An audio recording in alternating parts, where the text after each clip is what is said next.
This morning, we're looking out for you. September is National Preparedness Month. We've got a look at how you can be prepared for when disaster strikes. Plus, a Mishawaka pet owner is putting the word out, keep your pet close. What he says happened after he put his dog outside. Good morning, Michiana. Welcome to ABC 57 News. I'm Emily Pritchard. We've been on top of those new and developing stories for you overnight. But first, we are heading over to ABC 57 First Warning Neighborhood meteorologist Greg Bovis. Good morning, Greg. Morning. September is nationally recognized as Emergency Preparedness Month. Officials in Indiana and Michigan are making their own safety checks in preparation of natural disasters. Now they want to make sure that you are ready if and when emergencies occur. ABC 57's Brandon Pope joins us live at the Red Cross this morning in South Bend to keep you and your family safe. Good morning, Brandon. And fire crews were called out to a South Bend home just before 11 last night on South Camden Street. Officials say this is actually the second fire at this home in a month. Officials say the first fire was caused by an electrical issue, although electricity had now been shut off since. No one was hurt in either of those fires. The cause of the second fire is still under investigation. And a warning for Michiana pet owners. Keep an eye on your dog. A Mishawaka man says his dog was stolen right out of his own backyard. And this comes just 2 weeks after ABC 57 told you about two other dogs potentially stolen from a backyard in Walkerton. ABC 57's Rachel Brown has this story for us this morning.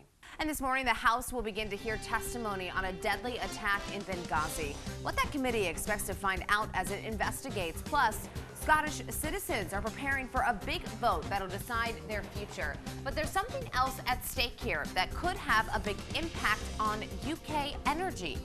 The facts of life, there's a time you gotta... Well, we know that song. Greg and I just singing it here, humming it on the desk. But a pop culture icon of the 80s is turning 35. Facts of Life ran from 1979 to 1988. During its run, several future movie stars even got their starts, including Molly Ringwald, Jamie Gertz, and even George Clooney. One, I didn't really know there that he made his debut there. Those are some fun facts of life right there. There's some good fun facts of life. I'll tell you. Facts of life. 35 years old. That. I like the show and I like the theme song. I used to watch reruns all the time as a kid growing up. I think like Nick at Night or something all the time they were on. And great show. Yeah, hard to believe, 35 years. It's been a very nostalgic summer, bringing back a lot of shows and talking about a lot of old shows having historic anniversaries and stuff. But the facts, that's going to be stuck in your head all day. By the way, that theme song now. Now we just want the facts of weather. Oh yeah, they're not good this morning. They'll be good this afternoon though. We're cold in some spots to start. And it's 5:13. About 2,000 people joined families and top military officials to honor the 12 killed and 3 wounded in that shooting at the Washington Navy Yard 1 year ago. Police say on September 16th, 2013, former Navy reservist Aaron Alexis entered that yard with a sawed-off shotgun and opened fire. Police later shot and killed Alexis.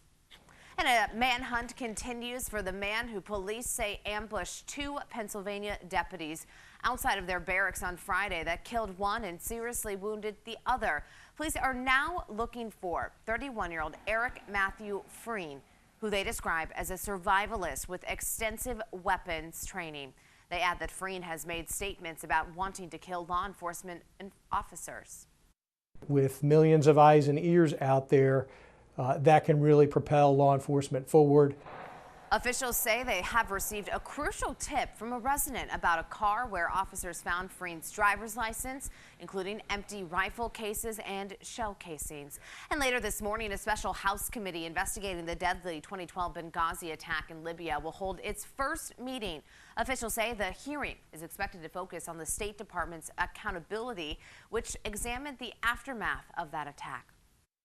There's the couple main points. I mean, first of all, the Armed Services Committee did its own investigation and concluded basically that the military did everything it could under the circumstances. The 2012 attack by Islamic militants killed U.S. Ambassador Chris Stevens and 3 others and left 10 wounded. And a New York man is accused of plotting domestic terror attacks, is now accused of providing support to the terror group ISIS. A court filed a 7-count indictment against 30-year-old Mofid Elfki yesterday. That indictment shows the 30-year-old used 2 Twitter accounts to seek funding for terrorists in Syria. He was arrested in June for buying weapons. The intent was to attack police officers and soldiers returning from Iraq. And as the threat of ISIS continues to grow, Secretary of State John Kerry is expected to appear before the U.S. Senate Foreign Relations Committee. Members will examine the U.S. strategy to defeat ISIS in Iraq and Syria. And moving to that strategy now. Airstrikes are proving critical in helping Kurdish forces take back territory from ISIS. Yesterday, intense battles took place in northern Iraq between Erbil and Mosul. Kurdish officials say the partnership with the U.S. is working, but they would like to see the U.S. step up its airstrikes against ISIS. And the United Nations has brokered a deal between the Palestinians and the Israelis to rebuild Gaza. That deal would allow the UN to monitor the use of materials.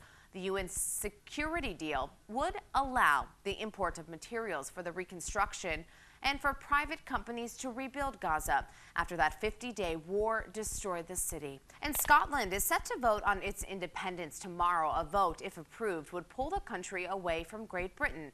While citizens mull that decision over, that would have lasting impact. British leaders are encouraging the Scots to reject the vote for independence, adding Scotland stands at the heart of the British energy industry. That's had some benefits for the industry in that it's highlighted that the industry's got a long-term future and it's put the industry at the centre of the UK debate. About 90% of UK oil comes from Scotland. And it's 5:17. Dozens of wildfires are raging across the northern part of California still this morning. The latest on a small community that sits at the heart of that destruction as the fire season heats up. Officials say nearly 150 homes and other buildings have been destroyed by a wildfire that sits in the shadow of Mount Shasta in California. Roughly 2/3 of the town of Weed, California have either been evacuated or burned out. Some residents were relieved to learn their homes were spared. It's just awful to know it's your neighbors. They have no home.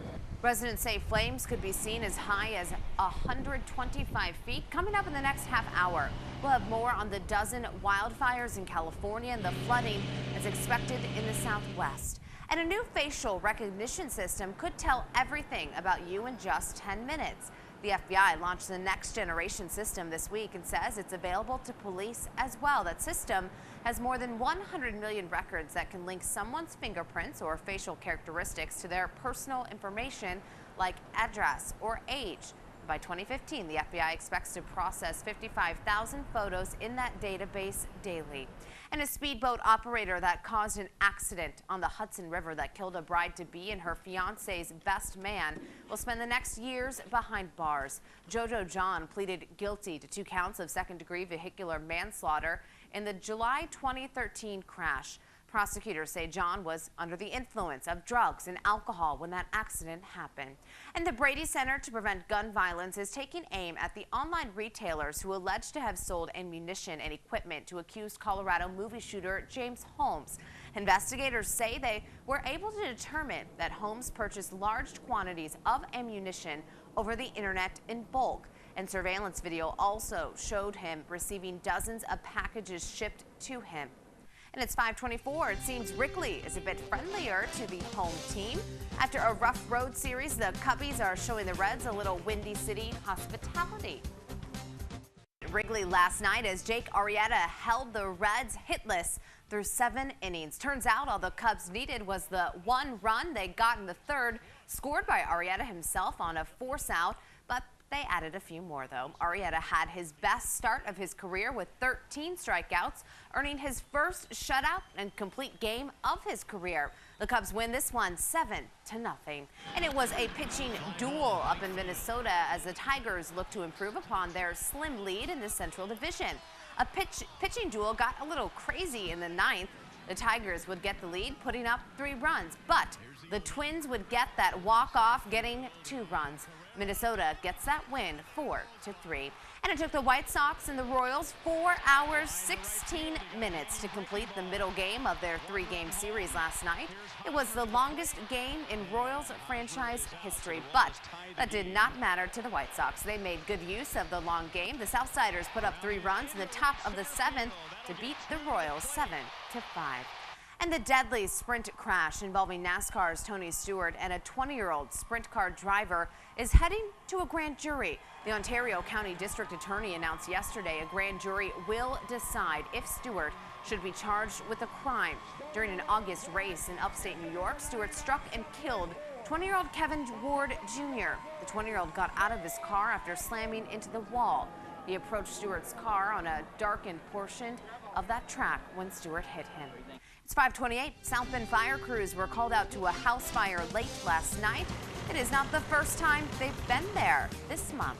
Plus, Michiana pet owners be on alert after a Mishawaka man says his dog was stolen right from his own backyard.